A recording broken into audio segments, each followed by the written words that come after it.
from the Arduino, we had to find some application for the EEG in the mind voice.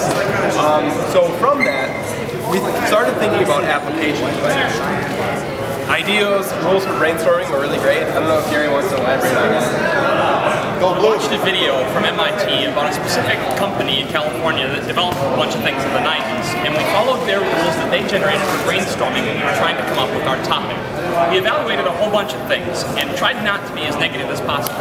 And after a whole bunch of iterations, we came up with the concept of, hey, what if we could read the minds of consumers who are watching advertisements and tell the people who are making the advertisements how good their advertisements were?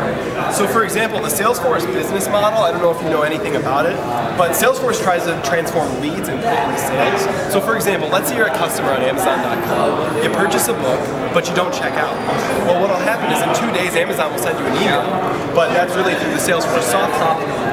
So Salesforce can help you market for potential customers if they haven't completely bought anything just yet. However, Salesforce costs a lot of money, marketing costs a lot of money, and you don't know if your marketing or advertising is that good. So this helps reduce risk in some way. Kyle, do you want to elaborate on that? Yeah. So basically when we pitched our idea at the very beginning to the class, a lot of questions came up about, is this possible? Can we really tell people that, oh, your focus level will increase? We'll find great things about their advertising. So like, one of the things is, okay, so someone's focusing on, a puppy, and it is for a lawn advertisement. And basically, okay, use fertilizer for your lawn, things will get better, and then suddenly a puppy appears. Well, they're going to focus on the puppy, but they're not really focusing on your product. So one of the questions that we had to answer was, can we really differentiate positive attention to negative? And is this a really valuable research? So after talking to him, we kind of got an experiment designed together that could help us prove some of the things we wanted to set out for the advertisement. So basically correlating. Our main goal with the experiment was trying to correlate focus levels to retention. So basically, if you have a product page that says like the phone number, the product symbol, and the name, can we as a company tell you that yes, that product page is effective, people are remembering the phone number, people are remembering the name of the company, the really important things you're trying to get across. If people remember it, there's a greater probability that people are going to buy the product. Right. It's the basis of advertising. Exactly. How do you make that connection? How do you prove to people that that's So the experiment, we basically used the EEG. So in the experiment, the water tanks commercial is one of the ones that we've used. So the subject, or in this case like a focus group, would each have on the EEG, watch the advertisement, and the focus levels would get tracked over time of the advertisement. And what I've done is I've broke down each advertisement on a second-by-second basis. So we can say, all right, at second 15, you were focused on, or what was happening in the advertisements. So try to say this is what you were focused on. So another way to go further is to use like OpenCV and eye tracking software, watch the advertisement on a computer, track the user's eye on what exactly they're looking at, and give that to a customer in like a whole nice web page format where like they can play their video, see where the eyes are, see the focus level on the graph, and that would be like the final product. So we actually have a computer already. Paul Ohm, who we connected with via LinkedIn.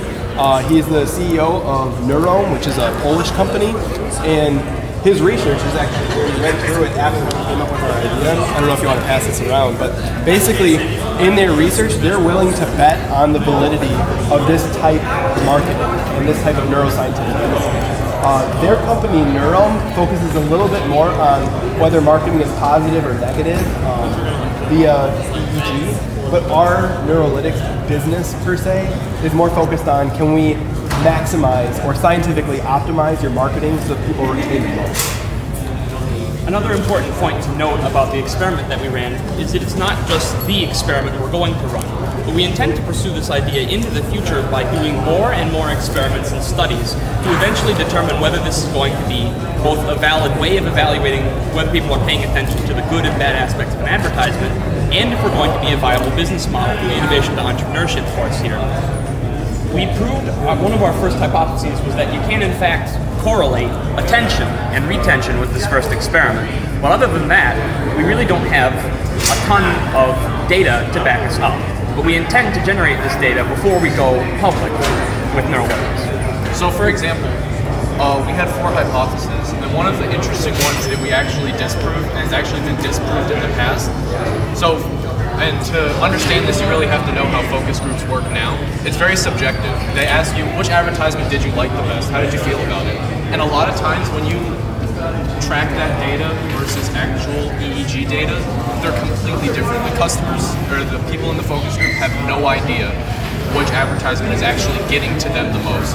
So in this advertisement, or not advertisement, in this study, he actually talks about how if you measure, they came up with like an approach correlation where people would be willing to go out and investigate more based on their EEG. Consumers who say they like the advertisement have like no bearing on whether or not those emotions show up in their brain. So we actually found that in ours, that people that say, okay, my favorite advertisement was A, didn't remember as much as they did about the other advertisements that they were actually focused on. So that was an important distinction to make. It obviously provides a real benefit because you're using the subjective opinions of the customer when they haven't been right all along.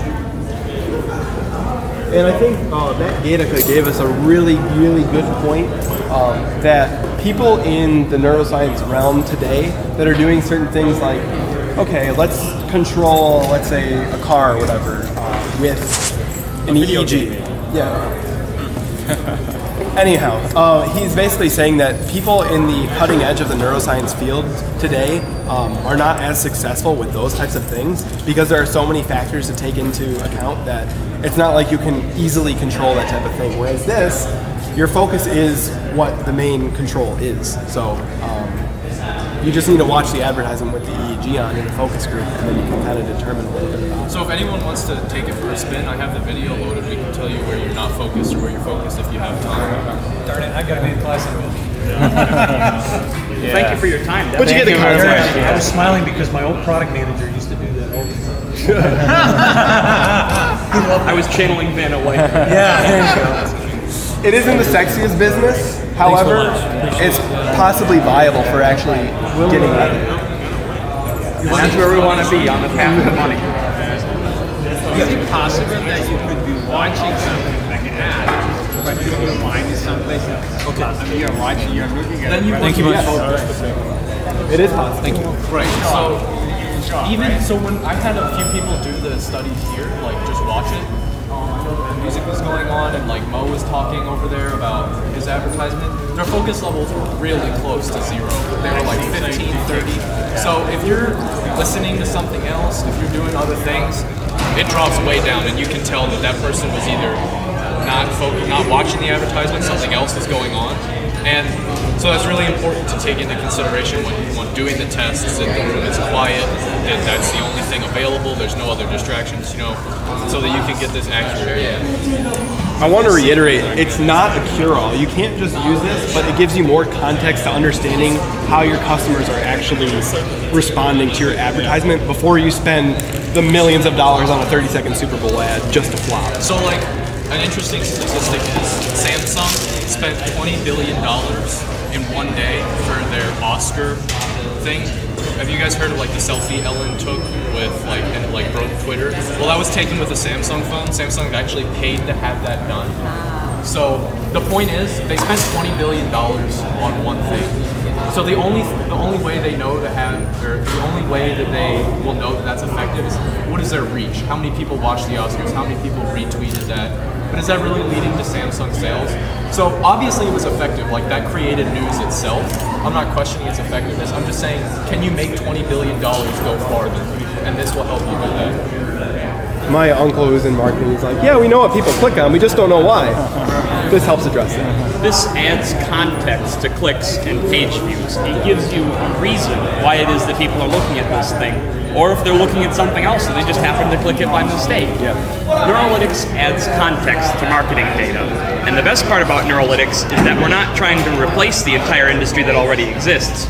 We're simply intending to augment it and enhance the data coming out of it so that it can give companies more value and in turn pass a little of that value our way. All right. Thanks for listening, guys. We appreciate it.